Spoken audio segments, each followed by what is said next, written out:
नमस्कार, मी वैद्य योगेश माइंडकर। मी गेल्या 18-19 वर्षापासून सांगलीमध्ये आयुर्वेदिक प्रॅक्टिस करतोय।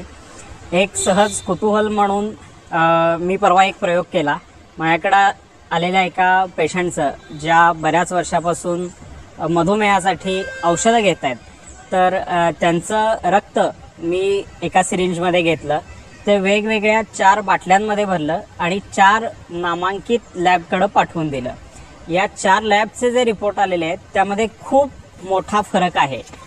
यात पहिला जो रिपोर्ट आहे त्यांनी 126 या पेशंटची ब्लड शुगर दाखवली, दुसऱ्या लॅबनं 300 ब्लड शुगर दाखवलेली आहे, तिसऱ्या लॅबनं 390 आणि चौथ्या लॅबनं 421। हे सगळे तज्ञ डॉक्टर आहेत। लॅब ज्या आहेत त्या खूप जुन्या लॅब आहेत, क्वालिफाईड डॉक्टर्स आहेत, पण आपल्याला रिपोर्टमध्ये 126 पासून 421 पर्यंत व्हेरिएशन आपल्याला आढळते। तर खरंच विचार करण्याची गोष्ट आहे की यातल्या कुठल्या रिपोर्टवर आता विश्वास ठेवायचा आणि कुठल्या रिपोर्टला अनुसरून आपण औषधं घ्यायची किंवा डॉक्टरनी कुठल्या रिपोर्ट खरा मानून औषधं द्यायची।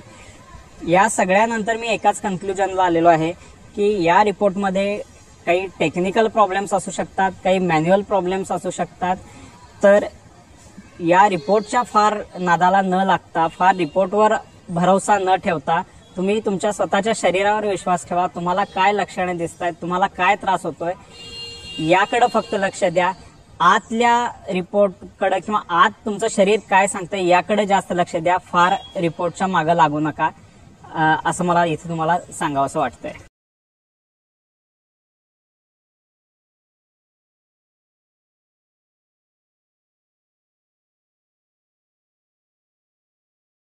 तर फक्त मी सांगतोय म्हणून किंवा मला हा अनुभव असा आला म्हणून माझ्यावर विश्वास ठेवायची गरज नाहीये किंवा मी तुम्हाला तसं सजेस्ट पण करत नाहीये।